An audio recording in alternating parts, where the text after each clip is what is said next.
Hello students, अभी तक हमने एनिमल टिश्यू के 2 टिश्यूज कंप्लीट किए हैं, मस्कुलर टिश्यू और कनेक्टिव टिश्यू। आज हम थर्ड टिश्यू करते हैं, that is muscular tissue. Muscular tissue क्या है? एक लॉन्ग सिलेंड्रिकल फाइबर्स हैं जो हमारी बॉडी में मूवमेंट में हेल्प करते हैं, जैसे हमारा बेंड होना, हमारा चलना, हमारा हाथ उठाना, हमारी गर्दन मूव करना, हम जो बोल रहे हैं, हमारी जो लिप्स की मूवमेंट हो रही है, जहां पर भी मूवमेंट होती है, कौन सा टिश्यू काम करता है? मस्कुलर टिश्यू काम करता है। तो मस्कुलर टिश्यू क्या है? ऐसे लंबे लंबे धागे हैं, पैरेलल का मतलब जो कभी मिलते नहीं हैं, पैरेलली बहुत सारे धागे आपस में जुड़े हुए हैं, और एक धागे को हम क्या बोलते हैं? मायोफाइब्रिल बोलते हैं। क्या बोलते हैं? मायोफाइब्रिल। मायोफाइब्रिल की जो डिटेल है आगे हमारा मस्कुलर मूवमेंट वाला चैप्टर आएगा, वहां करेंगे हम। लेकिन ये myofibril depending on the presence of dark and light band, इसके बेसिस पर हमारे 3 तरह की मसल्स पाई जाती हैं ह्यूमन बॉडी में। तो मस्कुलर टिश्यू क्या हुआ? Long cylindrical fibres arrange in parallel that help in the movement of the body. In muscular tissue unit of contraction की बात करें हम, या यूनिट ऑफ मूवमेंट, वो क्या कहलाती है? मायोफाइब्रिल कहलाती है। तो मायोफाइब्रिल के स्ट्रक्चर के हिसाब से हमारे पास 3 तरह के मसल्स हैं। सबसे पहली है स्केलेटल मसल। स्केलेटल मसल्स के अंदर, स्केलेटल मसल देखो ऐसा दिखेगा, ये 2 फाइबर्स मैंने दिखा रखे हैं मायोफाइब्रिल्स, जिसमें क्या है? बीच बीच में क्या है? डार्क आ रहा है, ये डार्क है, फिर लाइट आ गया, फिर डार्क है, तो हमें क्या दिखता है? Show alternate dark and light band. ये डार्क और लाइट क्यों होते हैं? ये जब हम मायोफाइब्रिल का डिटेल में स्ट्रक्चर करेंगे वहां पर आएगा। अभी आपको क्या ध्यान रखने की जरूरत है कि स्केलेटल मसल में बीच बीच में डार्क आ रहा है, फिर लाइट, फिर डार्क, फिर लाइट, फिर डार्क, तो ये अल्टरनेट करते हैं लाइट और डार्क बैंड को। सिलेंड्रिकल शेप होती है, सिलेंडर की तरह इनकी शेप होती है। Most important, multi nucleated and unbranched. अब ये एक सेल चल रहा है बच्चे, ये सारा क्या है? एक सेल है। इस एक सेल में एक से ज्यादा न्यूक्लियस दिखाई दे रहे हैं हमें, नहीं तो यूजुअली हर सेल में क्या है? 1 न्यूक्लियस होता है। तो ये क्या है? एक सेल के अंदर बहुत सारे न्यूक्लियस प्रेजेंट है, इसलिए हम क्या बोलेंगे? Multi nucleated. और लॉन्ग ही जा रहे हैं, साइड में कोई ब्रांच नहीं निकल रही, इसलिए हम क्या बोलेंगे? अनब्रांच्ड। स्केलेटल मसल का और क्या कैरेक्टर होएगा? They are voluntary in action. Voluntary का मतलब होता है that work on our choice, that work on our choice, हमारी मर्जी से जो काम करती हैं। जैसे हम चलना चाहेंगे तभी वो मसल्स काम करेंगी, या हम हाथ में पेन उठाएंगे, हम लिखना चाहेंगे तभी हमारा हाथ मूव होएगा। तो जो मसल्स हमारी चॉइस के हिसाब से काम करती हैं वो कौन सी हैं? Skeletal muscles. उस नेचर को हम क्या बोलते हैं? वॉलेंटरी, खुद से काम करना, मतलब हमारे चाहने पर काम करना, वॉलेंटरी खड़ा होना। जैसे कहते हैं ना कि कौन कौन बच्चा वॉलेंटरी अपना नाम लिखवाना चाहता है, खुद से नाम लिखवाना चाहता है, तो ये क्या है? हमारे कहने पर ही काम करती हैं। तो ये कहाँ मिलेंगी? जितने भी हमारे लिम्ब्स हैं, लिम्ब्स क्या हो गया? Hand and legs. तो ये क्या है हमारी? यहाँ पर क्या प्रेजेंट है? हमारे हाथों पैरों में कौन सी मसल्स प्रेजेंट है? स्केलेटल मसल्स प्रेजेंट है। दूसरी मसल है स्मूथ मसल। स्मूथ नाम से ही कह रहे हैं कि जहां पर जो बिल्कुल प्लेन हो, बीच में कोई लाइट और डार्क बैंड नहीं होता है, उन्हें हम क्या बोलेंगे? Smooth muscle. स्मूथ मसल का एक और कैरेक्टर है, they are in spindle shape. जैसे एस शेप हो जाती है ना, इस तरीके से इनकी शेप होती है, they are spindle shape. Uni nucleoid.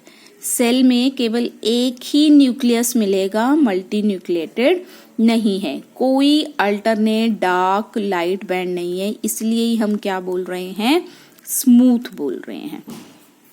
Most important character, they are involuntary action.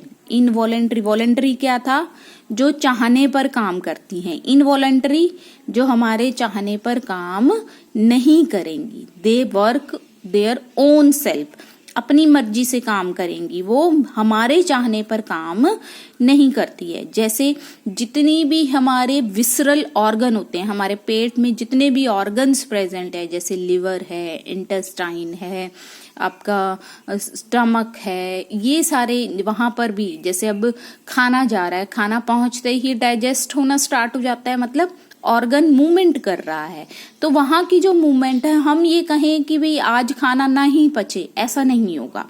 तो जैसे ही इंफॉर्मेशन पहुंचती है, ये मसल्स अपने आप काम शुरू कर देते हैं, हमारे एक्शन के ऊपर या हमारी सोच के ऊपर डिपेंड नहीं करेगा कि भी अब इन्होंने काम करना है कि नहीं। They work their own self, they are not in our control, जो हमारे कंट्रोल में नहीं होती ही, जो खुद से काम करेंगी। तो जितने भी हमारे विसरल ऑर्गन्स होते हैं, हमारे पेट के जो ऑर्गन्स हैं, जैसे आपका स्टमक हो गया, इंटेस्टाइन हो गया, लंग्स हो गए, किडनी हो गई, आपके लिवर हो गया, पैंक्रियाज हो गई, ये सारे जो ऑर्गन्स हैं जो हमारे पेट वाले पोर्शन में प्रेजेंट होते हैं, बिलो अवर चेस्ट, उन सारे ये सारे ऑर्गन्स खुद से ही कॉन्ट्रैक्ट करते हैं, मतलब खुद से ही मसल्स काम कर रही हैं। तो वहां पर कौन सी मसल्स हैं, स्मूथ मसल्स प्रेजेंट है। तीसरी मसल है हमारी कार्डिक मसल। कार्डिक मसल सिर्फ कहाँ मिलेंगी आपको, हार्ट में, इसलिए ही नाम आया है इनका cardiac. They are present in heart. Cardiac muscle के पास इन दोनों के मिक्स कैरेक्टर हैं, कुछ कैरेक्टर स्केलेटल वाले हैं और कुछ कैरेक्टर क्या हैं, स्मूथ मसल वाले हैं। जैसे एक तो ये कहाँ प्रेजेंट है, हार्ट में। देखो यहां पर हम क्या देख रहे हैं, यहां पर भी अल्टरनेट और डार्क बैंड प्रेजेंट होती हैं और क्या है, मल्टी न्यूक्लिएटेड है। लेकिन ये एक सिलेंडर नहीं जा रहा है, साइड में क्या है, ब्रांच निकली हुई है, फिर उसके ऊपर दोबारा से फाइबर प्रेजेंट है। तो ये क्या होती हैं, ब्रांच्ड होती हैं। जैसे हमने स्केलेटल में पढ़ा था, दे आर अनब्रांच, कोई शाखा नहीं निकलती साइड में, लेकिन यहां पर they are branch. Alternate dark और लाइट बैंड प्रेजेंट होता है इनमें। ये पॉइंट बहुत इंपॉर्टेंट है कि जो मसल फाइबर्स है उसके एंड में ऐसे सर्कुलर कवरिंग समझो, या हम ढक्कन कह देते हैं, इसको हम बोलते हैं डिस्क। तो कार्डिक मसल में at the end of the fibre there are present a intercalated disc, मतलब अगले फाइबर के साथ जोड़ेगा वो उसको, यहां से अगला फाइबर जो आएगा वो उसके साथ जुड़ता चला जाएगा। तो डिस्क प्रेजेंट है जो अटैचमेंट में हेल्प करती है। ठीक है, तो अल्टरनेट डार्क और लाइट बैंड्स प्रेजेंट होते हैं। फोर्थ पॉइंट क्या है, they are involuntary in action. Involuntary in action क्या हुआ, ये किसका करेक्टर आ गया, स्मूथ मसल का करेक्टर आ गया, कि ये हमारे चाहने पर नहीं, हार्ट हमारा कॉन्टिन्यूसली काम करता है, हम ये नहीं कि कहें हार्ट आज बीट नहीं करेगा। ठीक है, तो ये अपनी मर्जी से काम कर रहा है, इसलिए क्या है, इनवॉलेंटरी एक्शन। जो हमारे चाहने से काम करती हैं उन्हें हम क्या बोलते हैं, वॉलेंटरी एक्शन बोलते हैं। तो हमारी 3 तरह की मसल्स हैं, depending on their function they are present at different locations. Skeletal muscles कहाँ मिलेंगी, लिम्स में मिलेंगी। आपकी स्मूथ मसल्स कहाँ मिलेंगी, विसरल ऑर्गन में मिलेगी। कार्डिक मसल कहाँ मिलेगी, हार्ट में मिलेगी। तो ये था हमारा मस्कुलर टिश्यू। नेक्स्ट हमारा जो टिश्यू है न्यूरल टिश्यू है। यहाँ पर हम सिर्फ न्यूरल टिश्यू के स्ट्रक्चर की बात करेंगे, जो डिटेल फॉर्मेशन है, वो हमारे पास एक चैप्टर आएगा ह्यूमन फिजियोलॉजी में, नर्वस सिस्टम। वहां पर भी कैसे हमारा ब्रेन फॉर्मेशन है, कौन कौन से स्ट्रक्चर्स प्रेजेंट है, ऐसे spinal cord, different type of neural system जो प्रेजेंट है हमारी बॉडी में, वो यहाँ पर हम सिर्फ न्यूरल टिश्यू के बारे में बात करेंगे कि हमारा जो नर्वस टिश्यू है वो किस चीज से बना हुआ है। अब टिश्यू आ गया है तो इसका मतलब बहुत सारे सेल्स आपस में जुड़े हुए हैं और इकट्ठा काम कर रहे हैं। तो न्यूरल टिश्यू का मेन फंक्शन क्या है? इंफॉर्मेशन ट्रांसफर करना या स्टोर करना। Neural tissue help in transfer of information and storage. Information को ट्रांसफर करना या स्टोर करना न्यूरल टिश्यू का काम क्या है। इसी वजह से, इस फंक्शन की वजह से हम इसको क्या बोलते हैं? एक्साइटेबिलिटी। एक्साइट का मतलब होता है कि जो इंफॉर्मेशन को आगे भेजता रहता है, एक्साइट मतलब काम करता रहता है लगातार, उसको हम क्या बोलते हैं? एक्साइटेबिलिटी। तो ये क्या होगा? इंफॉर्मेशन लेगा भी और आगे भेजेगा भी। जैसे हम कहें हमें सुई चुभती है, सुई चुभते ही हम अपना हाथ हटा रहे हैं, तो सुई चुभना क्या किया? हमने रिसीव करी इंफॉर्मेशन और ट्रांसमिट, वो हमारे नर्वस सिस्टम तक पहुंची और फिर हमारे पास इंफॉर्मेशन आई कि आप क्या है, हाथ हटा लो। तो रिसीव भी करता है ये इंफॉर्मेशन को और आगे भेजता भी है। सबसे बड़ा मेजर काम किसका है? न्यूरल टिश्यू का है। तो इंफॉर्मेशन को आगे भेजने के लिए क्या है? उसके पास एक्साइटेबिलिटी है, मतलब लगातार चलती रहती है जानकारी। तो न्यूरल टिश्यू में जो सेल है, जो बेसिक सेल है, या हम कहें फंक्शनल या स्ट्रक्चरल यूनिट है हमारे नर्वस टिश्यू की, उसे हम क्या बोलते हैं? न्यूरॉन, या क्या बोलेंगे? Nerve cell. तो नर्व सेल हमारा 3 पार्ट से बना हुआ है। एक तो ये देखो सर्कुलर सा स्ट्रक्चर, इसको हम बोलेंगे सेल बॉडी, और इसके ऊपर थ्रेड लाइक स्ट्रक्चर्स निकले होते हैं, इन्हें हम बोलते हैं डेंड्राइट्स। और एक ये लॉन्ग ट्यूब जो एंड में क्या है? बल्ब में एंड हो रही है, इस सब लॉन्ग सेगमेंट को हम क्या बोलेंगे? एक्सॉन। तो ये बेसिक स्ट्रक्चर है हमारे नर्व सेल का। तो नर्व सेल में 3 पार्ट हो गए, सेल बॉडी, डेंड्राइट और एक्सॉन। डेंड्राइट का काम क्या होता है बच्चे? इंफॉर्मेशन को रिसीव करना।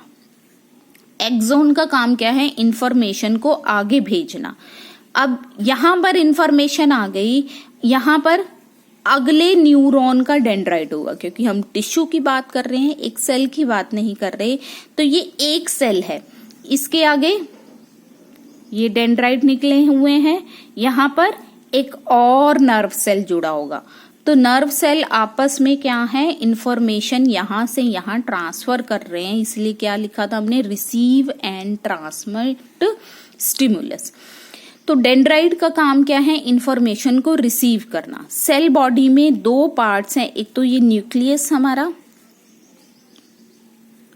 और छोटे छोटे पिगमेंटेड स्ट्रक्चर्स प्रेजेंट होते हैं, जिसे हम क्या बोलते हैं? Nasal granule. क्या बोलेंगे? Nasal granule.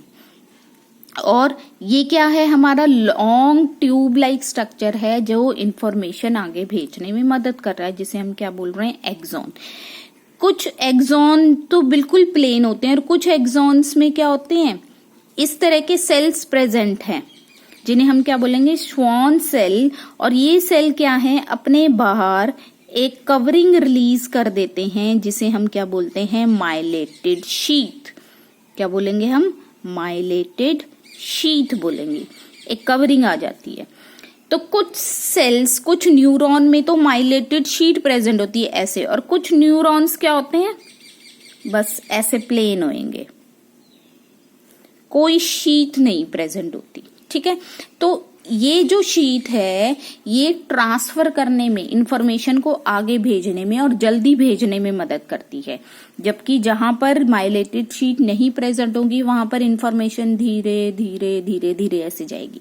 यहाँ पर इंफॉर्मेशन जंप कर कर कर जाएगी, यहाँ आई फिर यहाँ आई तो इंफॉर्मेशन क्या है, जल्दी ट्रांसफर हो जाती है। तो न्यूरॉन टिश्यू या न्यूरॉन सेल के बेसिस पर हमारे पास दो तरह के न्यूरॉन्स हैं। माइलेटेड न्यूरॉन्स मतलब जिसमें माइलिन शीथ प्रेजेंट होगी जो श्वान सेल रिलीज करते हैं, और दूसरी क्या होगी, नॉन माइलेटेड शीट जहां पर क्या है, किसी भी तरह की कवरिंग नहीं प्रेजेंट होगी एक्सॉन के ऊपर, उसे हम क्या बोलेंगे, नॉन माइलेटेड न्यूरॉन। तो दो तरह के न्यूरॉन हो गए, माइलेटेड न्यूरॉन और नॉन माइलेटेड न्यूरॉन। अब depending on the parts of the nerve cell, अभी हमने पढ़ा कि नर्व सेल के 3 पार्ट्स होते हैं, सेल बॉडी, डेंड्राइट्स और एक्सॉन। या हम कहें कि एक एंड पर क्या प्रेजेंट है बच्चे, डेंड्राइट, एक एंड पर क्या प्रेजेंट है, डेंड्राइट, और दूसरे एंड पर क्या प्रेजेंट है, एक्सॉन। ठीक है, तो 2 एंड हो गए हमारे, है ना। इन एंड्स के बेसिस पर कि हमारे न्यूरॉन में कितने एंड्स प्रेजेंट है, उसके बेसिस पर न्यूरॉन 3 टाइप्स के हैं। मल्टीपोलर, मल्टी का मतलब many, polar means and, multi mean many, polar means ends. अब वो न्यूरॉन जिसमें बहुत सारे डेंड्राइट्स और एक साइड पर क्या प्रेजेंट हो, एक्सॉन, उसको हम क्या बोलेंगे, multipolar. 1 axon and many dendrites, मतलब इंफॉर्मेशन जल्दी से जल्दी रिसीव हो और ट्रांसफर हो, इसलिए ज्यादा डेंड्राइट्स प्रेजेंट होते हैं। तो ये हमारा ब्रेन में सारे न्यूरॉन कैसे होते हैं हमारे, मल्टीपोलर, क्योंकि ब्रेन क्या है, टिश्यू है हमारा, सॉरी ऑर्गन है जिसमें बहुत सारे टिश्यूज आपस में जुड़े हुए हैं, और वो टिश्यूज किससे बने हुए हैं, न्यूरॉन सेल से बने हुए हैं। तो ये एक सेल है, और ऐसे लाखों की संख्या में हमारे पास हमारे ब्रेन में ये सेल प्रेजेंट होते हैं जो आपस में कोऑर्डिनेट कर काम कर रहे हैं। तो वहां की जित सारे न्यूरॉन कैसे हैं, मल्टीपोलर, जिसमें एक एक्सॉन है और बहुत सारे डेंड्राइट्स निकले होते हैं। दूसरा क्या है, bipolar, by means 2, by means 2, 2 ends हो, 1 एक्सॉन और सेल बॉडी पर सिर्फ एक ही डेंड्राइट हो, इस तरीके से एंड पर सिर्फ एक ही डेंड्राइट हो, इसलिए 2 एंड हो गए, एक डेंड्राइट और एक एक्सॉन, इसलिए एक वर्ड आ गया बाईपोलर। तो हमारी जो आई का रेटिना वाला हिस्सा है वहां पर कैसी न्यूरॉन प्रेजेंट है, बाईपोलर। यूनिपोलर, यूनिपोलर मतलब 1 एंड, एक ही एंड हो, जहां पर क्या है, ये सेल बॉडी हो गई, ये एक्सॉन हो गया, कोई भी डेंड्राइट नहीं होता। वो ये स्टेज हमारी सिर्फ क्या है, जब बच्चा माँ के पेट में होता है उस वक्त उसके न्यूरॉन्स कैसे होते हैं, विदाउट डेंड्राइट होते हैं, क्योंकि उसने कोई भी इंफॉर्मेशन रिसीव नहीं करनी है, उसके पास सब कुछ इंफॉर्मेशन मदर से आ रही है। तो जब बच्चा जन्म ले लेता है फिर उसके अंदर नेचर डेवलप हो जाते हैं मल्टीपोलर और बाईपोलर के। लेकिन जब बच्चा माँ के पेट में होता है, एम्ब्रियो स्टेज में होता है, तब उसके न्यूरॉन्स कैसे होते हैं, यूनिपोलर विदाउट डेंड्राइट्स होते हैं। ठीक है, तो ये था हमारा नर्वस टिश्यू है। नेक्स्ट टॉपिक, अभी हमने क्या किए हैं, चारों टिश्यूज कर लिए। एनिमल में कितनी तरह के 4 टिश्यूज प्रेजेंट होते हैं और उनके क्या क्या फंक्शन है। नेक्स्ट हमारे पास 3 एनिमल स्टडी है, 3 एनिमल स्टडी करेंगे हम। उनमें से पहली जो है वो अर्थवॉर्म, सेकंड है कॉकरोच और थर्ड है फ्रॉग। तो इनके हम यूनिक कैरेक्टर्स पढ़ेंगे। अभी हमें पता है अर्थवॉर्म कौन सी फाइलम को बिलोंग करता है, एनालिडा, हमने एनिमल किंगडम में पढ़ा था। कॉकरोच किसको बिलोंग करता है, आर्थ्रोपोडा। और फ्रॉग किसको बिलोंग करता है, एम्फीबियंस को, एम्फीबियन को। तो अब हमने इनके कैरेक्टर्स, तो बेसिक कैरेक्टर्स तो हमने सारे पढ़े थे, इनके एनालिडा का, आर्थ्रोपोडा का, एम्फीबियन का। अब हम इनकी डिटेल स्टडी करेंगे। अर्थवॉर्म में कितनी सेगमेंटेशंस प्रेजेंट है, कहाँ पर कौन सा ऑर्गन प्रेजेंट है, तो ये सारी डिटेल हमने इन 3 एनिमल्स की करनी है। तो इनको हम क्या बोल देते हैं, एनिमल स्टडी बोल देते हैं। तो आपकी बुक में 3 एनिमल स्टडीज के बारे में बता रखा है। तो नेक्स्ट लेक्चर में वो स्टार्ट करेंगे। Thank you.